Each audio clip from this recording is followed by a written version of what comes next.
ప్రభు అయిన యేసుక్రీస్తు నామంలో మీ అందరికీ వందనాలండి. దేవుడిచ్చిన మహాకృపను బట్టి మరోసారి ఆన్లైన్లో మీ అందరినీ కలుసుకోవడం చాలా సంతోషము.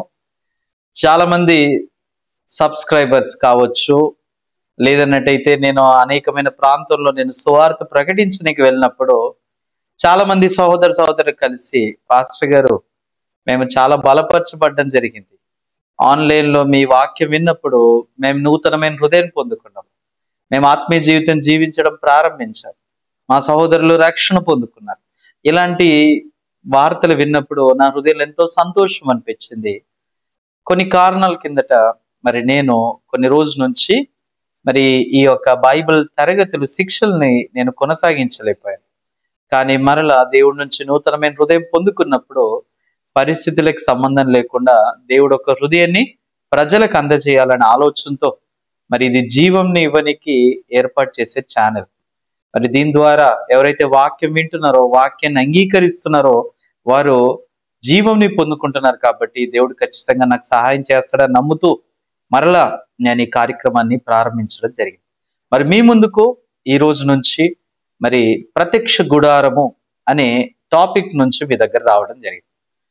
ప్రత్యక్ష గుడారం అంటే పాత నిబంధనలో చాలా ప్రాముఖ్యమైందండి. మనం బైబిల్లో నిర్గమ కాండములో చూసినట్టయితే ఈ ప్రత్యక్ష గుడారం అన్నప్పుడు దేవుడు నివసించే స్థలము. ఈ ప్రత్యక్ష గుడారము దేవుడు నివసించే స్థలం.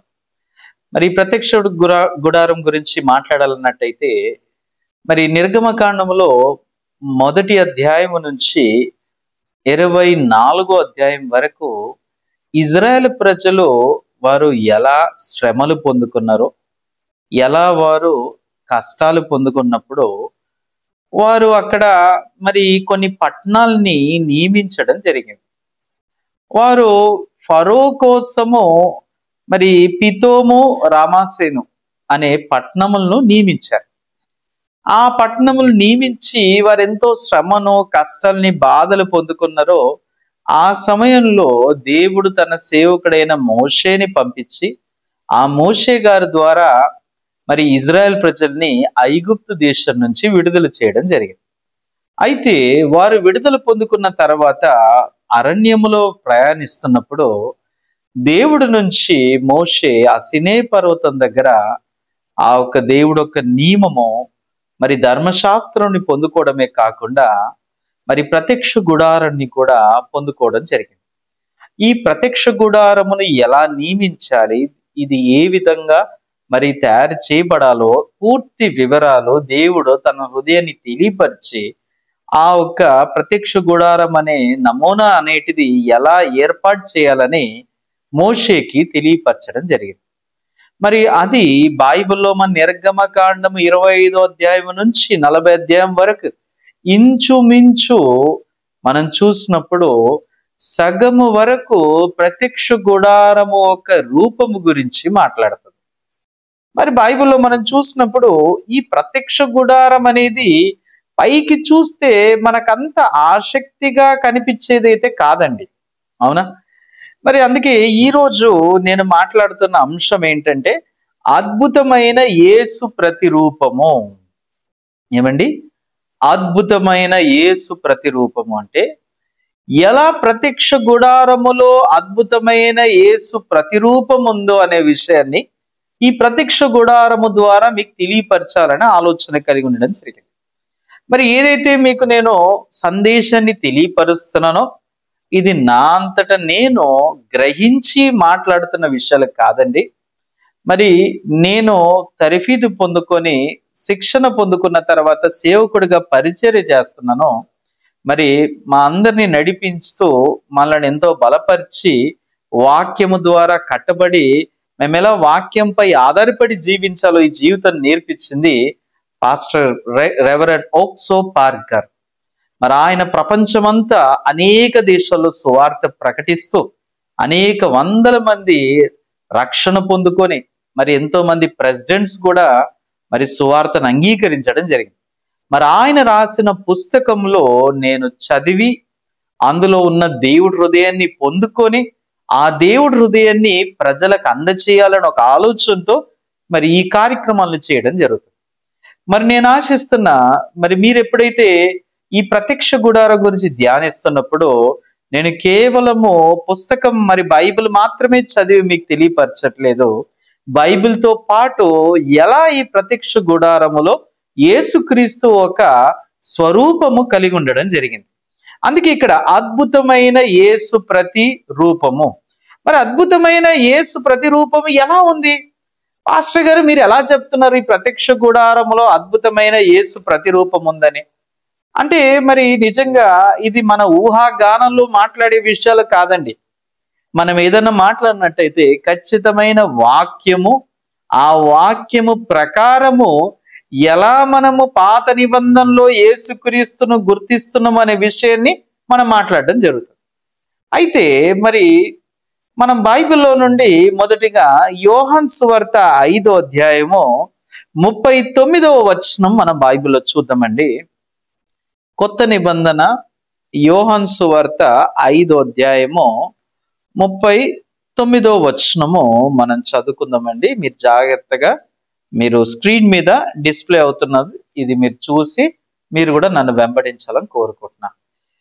లేఖనములయందు మీకు నిత్య జీవము కలదని తలంచుచు వాటిని పరిశోధించుచున్నారు, అవి నన్ను గూర్చి సాక్ష్యం ఇచ్చుచున్నవి.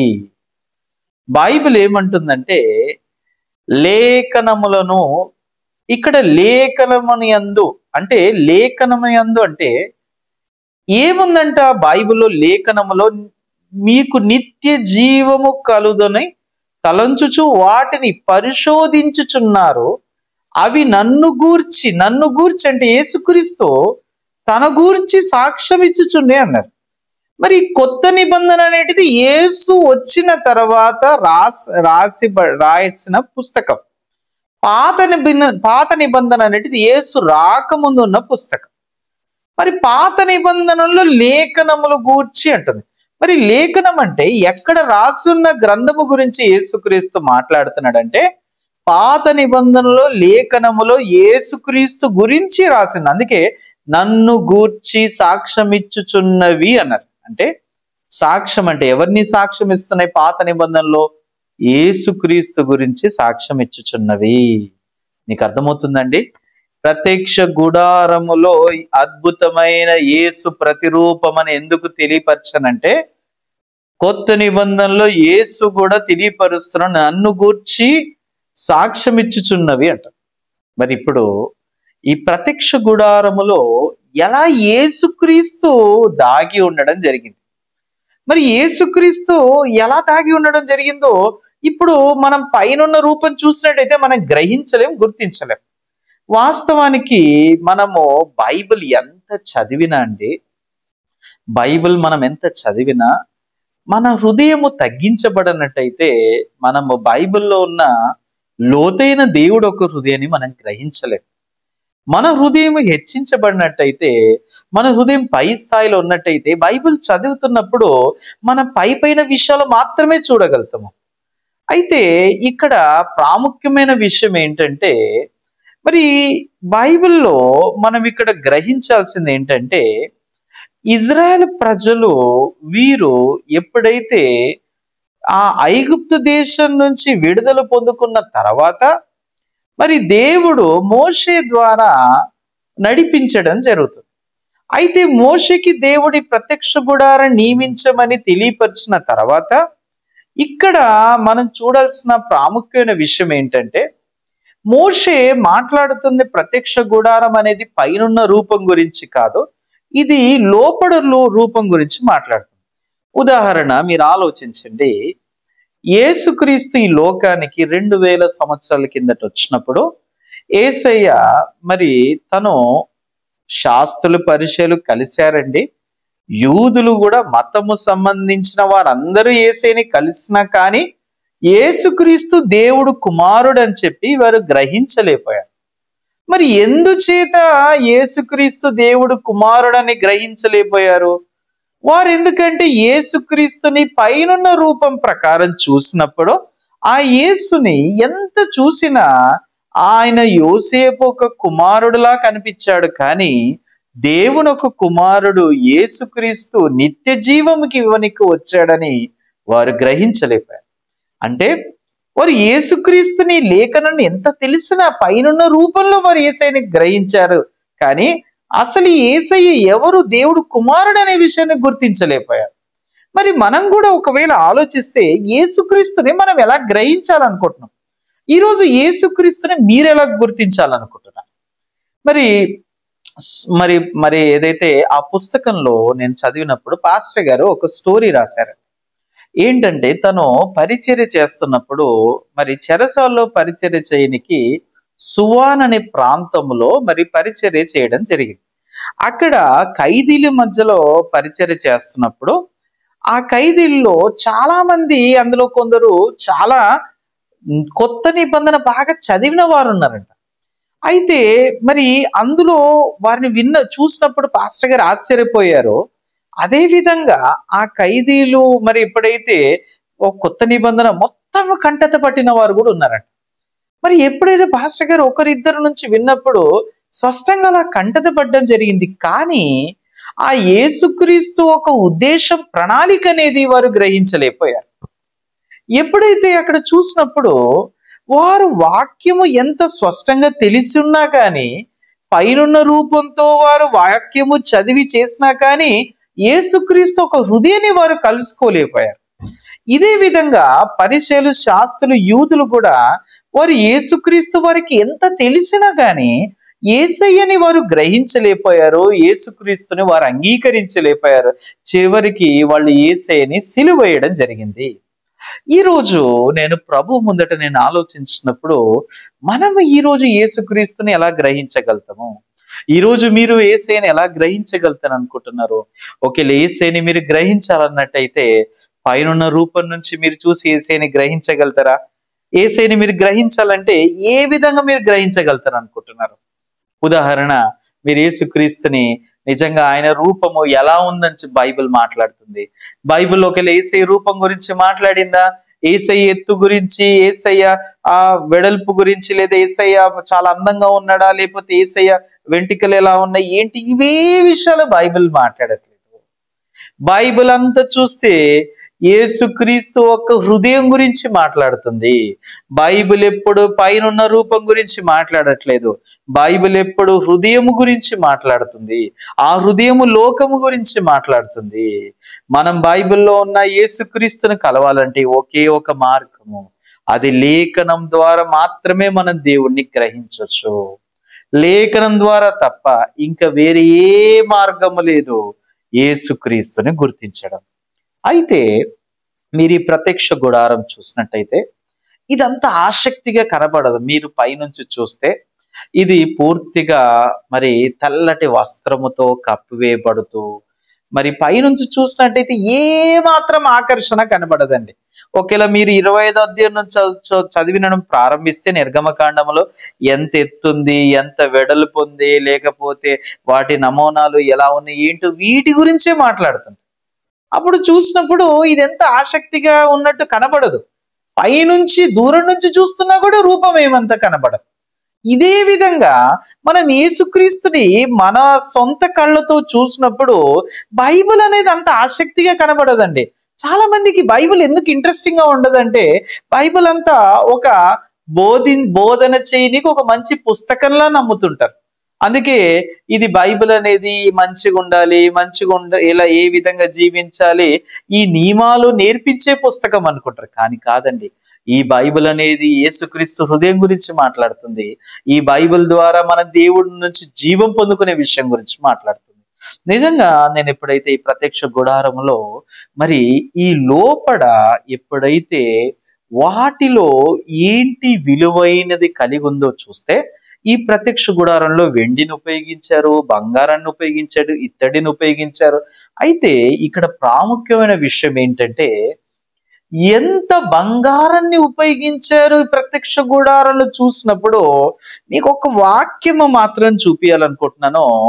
బైబిల్లో నిర్గమకాండము 38వ అధ్యాయము, ఒకసారి మనం బైబిల్లో నిర్గమకాండము 38వ అధ్యాయము 24వ వచనం 24వ వచనం చూద్దామండి. పరిశుద్ధ స్థల విషయమైన దాని కొరకు వేయపరచబడిన బంగారం అనగా ప్రతిష్ఠింపబడిన బంగారు పరిశుద్ధ స్థలపు తులము చొప్పున 116 ముంగుల 530. చూడండి, ఇక్కడ ఇంగ్లీష్ లో కూడా నేను చెప్తున్నా. ఇక్కడ ఎంత ఉందంటే 29 టాలెంట్స్ అని ఉంది.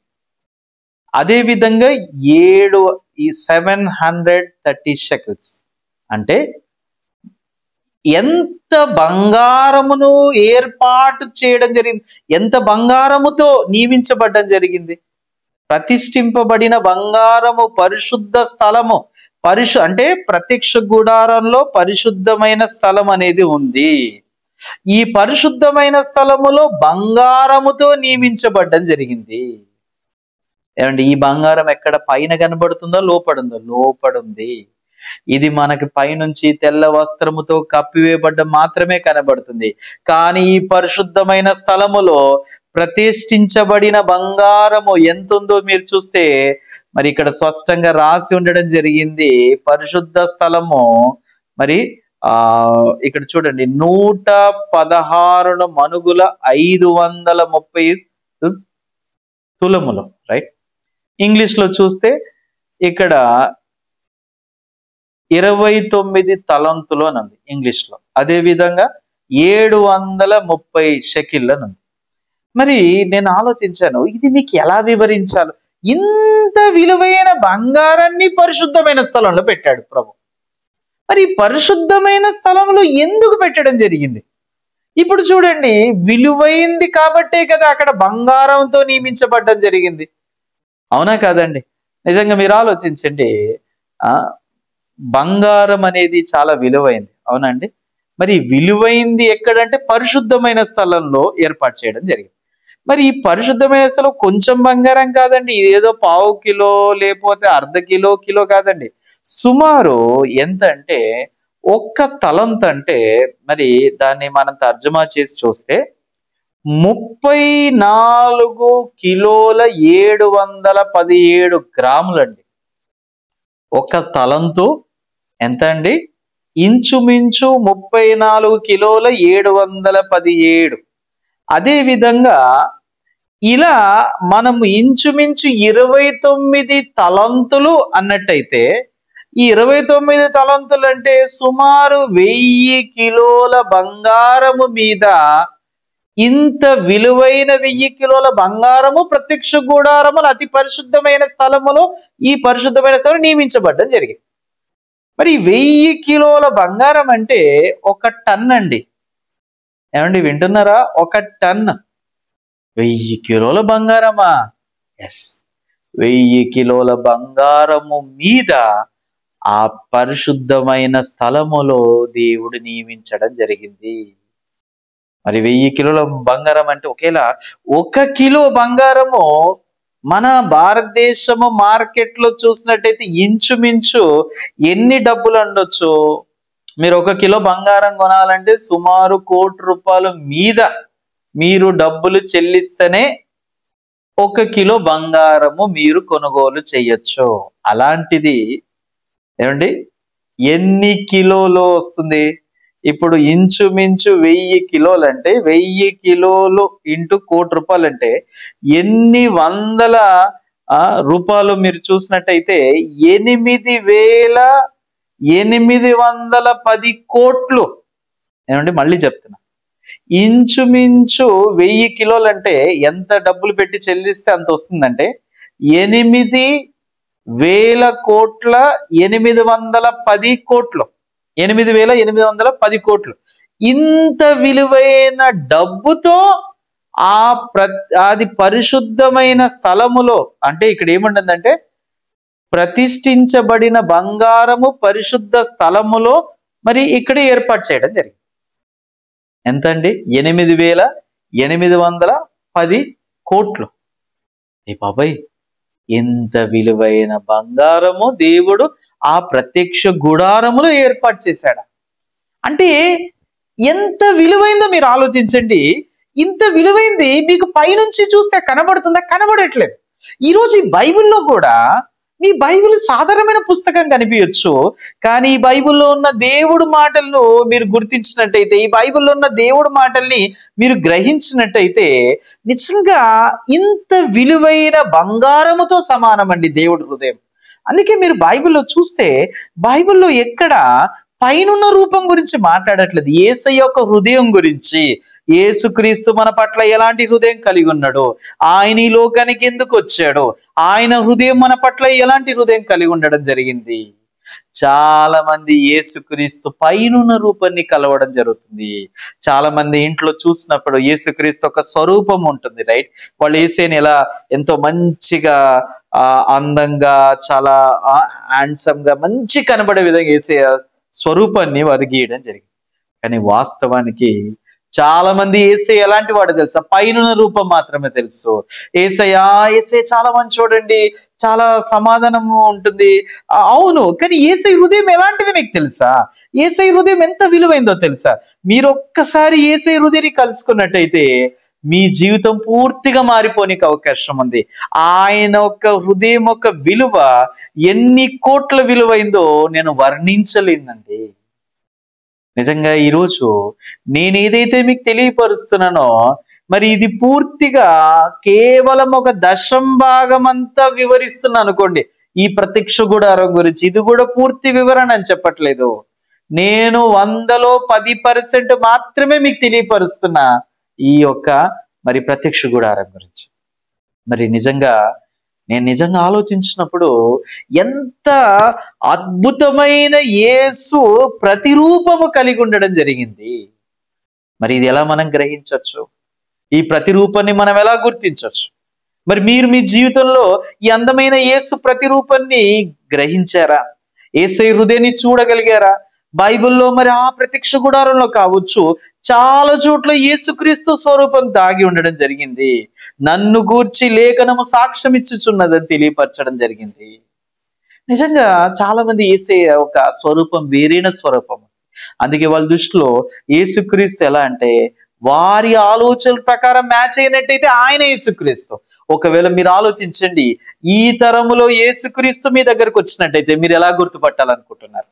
యేసయ్య అంటే తెల్లటి వస్త్రము యూదుల్లా ఉన్నట్టయితే, యేసుక్రీస్తు మొత్తం వెంట్రుకలు పెంచి ఇలా సమాధానం కలుగును గాక అన్నట్టయితే, యేసయ్య వచ్చాడు, మా ఇంటికి యేసయ్య వచ్చాడు అని నమ్మేస్తారా? యేసయ్య స్వరూపం ఎలా దాగి ఉంది? యేసయ్య ఒక హృదయాన్ని మీరు తెలుసుకోవాలన్నట్టయితే, యేసుక్రీస్తుని మీరు కలుసుకోవాలన్నట్టయితే, ఖచ్చితంగా వాక్యము ద్వారా మాత్రమే మీరు యేసుక్రీస్తు హృదయాన్ని కలుసుకోగలుగుతారు. మీరు వాక్యము చదవనట్టయితే, వాక్యము ద్వారా దేవుడు హృదయాన్ని గ్రహించనట్టయితే మీరు యేసుక్రీస్తు హృదయాన్ని ఎన్నటికీ కలుసుకోలేరు. మీరు కలుసుకుంటుంది పైనున్న రూపము.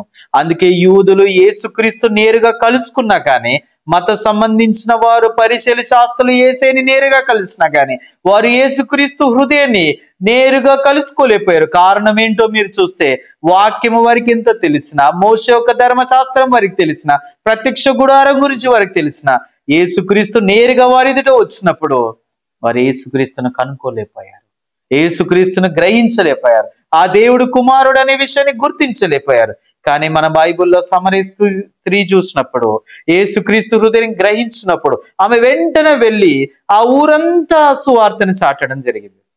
అదే విధంగా మరి యూదులు పరిశీలు శాస్త్రులు వీరు యేసయ్యను గుర్తించినట్టయితే వారు ఆ సమరయ స్త్రీలాగా అన్ని చోట్ల యేసయ్య హృదయాన్ని పంచేవారు. కానీ సమస్య ఏంటంటే, వారు లేఖనం ద్వారా దేవుడి హృదయాన్ని కలుసుకుంటలేరు. వారు కేవలము పైనున్న రూపం ద్వారా ప్రభుని కలుసుకోవాలనుకున్నారు. అందుకే వారి ఆలోచనలకు యేసయ్య మ్యాచ్ అవ్వలేదు. వారు చూసిన రూపం ప్రకారం యేసయ్య ఏ మాత్రము దేవుడి నుంచి దిగి వచ్చిన కుమారుడులా కనబడలేదు.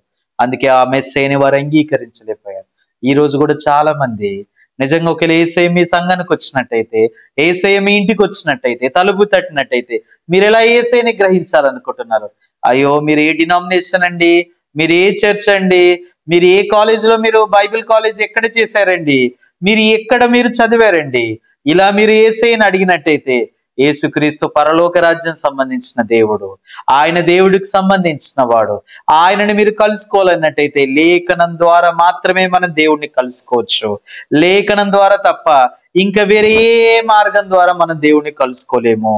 అందుకే ఈ రోజు కూడా మీకు ప్రత్యక్ష గుడారం గురించి వివరిస్తున్నా కానీ ఇది నా సొంత ఊహాగానము కాదు, ఈ నా సొంత ఆలోచన కాదు.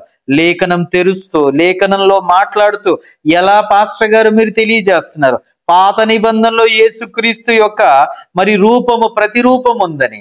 ఎందుకంటే బైబిల్లో రాసి ఉన్న ప్రకారము మీకు తెలియజేస్తూ వాక్యము చూపిస్తూ మీకు నేను యేసయ్యని పరిచయం చేయాలనుకుంటున్నాను. నిజంగా నేను ఎప్పుడైతే ఆలోచించినప్పుడు ఈరోజు యేసుక్రీస్తు రూపం ఎలా ఉంది అనుకుంటున్నావు నా సహోదరుడా సహోదరి? యేసయ్య రూపం ఎలా ఉంది నీ హృదయంలో? బైబిల్లో మీరు చూడండి ఒకసారి యెషయా గ్రంథము 53వ అధ్యాయము 2వ వచనం మనం చూద్దాం. బైబిల్లో యెషయా గ్రంథము 53వ అధ్యాయము 2వ వచనము మనం చూద్దామండి. లేత మొక్కవలెను పిండ భూమిలో మొలిచిన మొక్కవలెను అతడు ఆయన ఎదుట పెరిగింది. అతనికి స్వరూపమైనను సొగసైనను లేదు. మనం అతన్ని చూచి అపేక్షించినట్లుగా అతని యందు స్వరూపము లేదు. చాలండి. ఇక్కడ మీరు చూడండి లేఖలము ఇక్కడ చూస్తే లేత మొక్క వలెను ఎండిన భూమి అంటే చూడు భూమిలో మొలిచిన మొక్క వలెను అతడు ఆయన ఎదుట ఇక్కడ చూస్తే క్లియర్ గా అతనికి స్వరూపమైనను చూడండి ఈ లైన్లు ఇక్కడ రాస్తుంది అతనికి స్వరూపమైనను సొగసైనను లేదు అండి. ఇది చూడండి అతనికి స్వరూపమైనడు సొగసైన లేదంటే దేని గురించి? ఇక్కడ ఆయన చూస్తే మీరు గ్రహించే విధంగా కనబడడండి యేసయ్య. మీరు యేసయ్యని గ్రహించాలంటే పైనున్న రూపం ద్వారా కాదు లేఖనం ద్వారా మాత్రమే మన దేవుణ్ణి గ్రహించగలుగుతాము. అవునా కాదండి? మీరు చూస్తే ఇక్కడ స్పష్టంగా సొగసైన లేదు. మనము మరొకసారి చూడండి మనం అతన్ని చూచి అపేక్షించినట్లుగా అతని యొద్ద స్వరూపము లేదు. అంటే చూడండి అంటే మనం గ్రహించే విధంగా ఈయన యేసయ్య అని మనం గుర్తుపట్టలేమండి. మనం యేసయ్యని ఎలా గ్రహించగలుగుతాం తెలుసా? లేఖనం ద్వారా. సరే సమరీ స్త్రీ యేసయ్యని ఎలా గ్రహించిందంటారు? రూపాన్ని చూసా? లేదండి. యేసయ్యని ఎలా కలుసుకుందో చూస్తే లేఖనం ద్వారా యేసుక్రీస్తు ప్రభువుని కలుసుకోవడం జరిగింది. ఈరోజు నేను ఆలోచించాను, మీరు సంఘానికి వెళ్తున్నారు, వాక్యం వింటున్నారు, ఎవరు ఏ బోధ బోధిస్తున్నారో కాదు వాక్యము ద్వారా మీరు యేసు హృదయాన్ని కలుసుకోగలుగుతున్నారా లేదా? వాక్యము ద్వారా యేసుక్రీస్తు హృదయాన్ని మీరు కలుసుకున్నట్టయితే మీ జీవితం పూర్తిగా మారిపోతుంది. చాలా మంది ఈరోజు ఇంకా పాపములో బాధపడుతున్నారు. ఎందుకంటే వారికి యేసుక్రీస్తు తెలుసండి, జ్ఞానం రూపంగా యేసయ్య తెలుసు, యేసయ్య వారి పాపం కోసం వచ్చాడని తెలుసు, యేసయ్య వారి పాప విషయాలు చనిపోయాడని తెలుసు. కానీ ఆ యేసుక్రీస్తు మన పాపముల విషయమే వచ్చి మన పాపం విషయంలో చనిపోయి తిరిగి లేచి మన పరిశుద్ధులుగా నీతిమంతులుగా తీర్చడానికి వచ్చాడంటుంది బాయ్. మరి నిజంగా మీరు యేసుక్రీస్తు హృదయం లేఖనం ద్వారా కలిసినట్టయితే యేసయ్య నన్ను పాపిని కాదు నన్ను పరిశుద్ధుని చేశాడు, యేసయ్య నన్ను నీతిమంతుడు చేశాడు, ఈ హృదయాన్ని కలిసినట్టయితే మీరు ఎంతో సంతోషంగా ఆత్మీయ జీవితం జీవిస్తుంటారు. ఆత్మీయ జీవితం అనేది ఎంతో సంతోషంగా జీవించేదండి. ఇది మీరు దేవుడు మాటల్ని ఆయన మాటల ద్వారా ఆయన హృదయాన్ని కలవడం ద్వారా మీరు సంతోషంగా ఉండొచ్చు. ఈరోజు ఎలా మీరు ప్రభుని కలుసుకోవాలనుకుంటున్నారు? మంచి పరిస్థితుల ద్వారానా, మంచి ధనము లేకపోతే సంపద పొందుకోవడం ద్వారా దేవుడు ఎంతో నన్ను ప్రేమిస్తాడు ఇలా గ్రహించాలనుకుంటారా? లేఖనం ద్వారా మీరు దేవుడు హృదయాన్ని గ్రహిస్తున్నారా? ఈరోజు దేవుడిని ఎలా మీరు గ్రహించాలనుకుంటున్నారు? ఈరోజు ఈ ప్రత్యక్ష గుడారం గురించి నేను ప్రారంభించాను, కానీ ఈ రోజు నుంచి మనం లోతుగా యేసుక్రీస్తు అద్భుతమైన యేసు ప్రతిరూపమును మనం ధ్యానిద్దామండి. అద్భుతమైన యేసు ప్రతిరూపము, యేసు ప్రతిరూపాన్ని మనం చూస్తున్న ప్రతిసారి మన హృదయంలో మనం ప్రభుని కలుసుకున్నప్పుడు ఉన్నంత ఆనందం ప్రభుని కలుసుకున్నంత సంతోషం.